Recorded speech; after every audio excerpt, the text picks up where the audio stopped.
মালদায় সিভিক ভলেন্টিয়ারের দাদাগিরি, দাবি মতো টাকা দেয়নি চালক, থেকে এই অপরাধে গাড়ির চালককে টেনে হিঁচড়ে গাড়ি থেকে নামিয়ে বেধড়ক মারধর।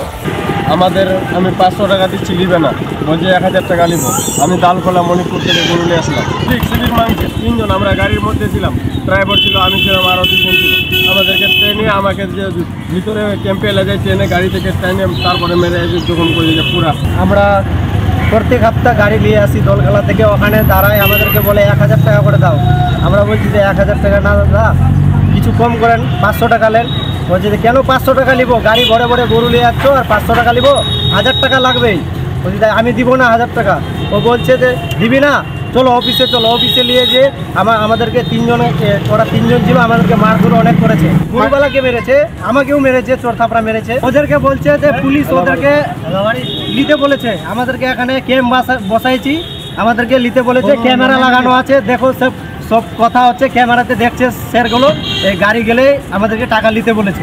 হ্যাঁ, অভিযোগ করবো আমাদেরকে কেন অত্যাচার হচ্ছে। আমরা তো দিন খাই, দিন খাটি, দিন খাই,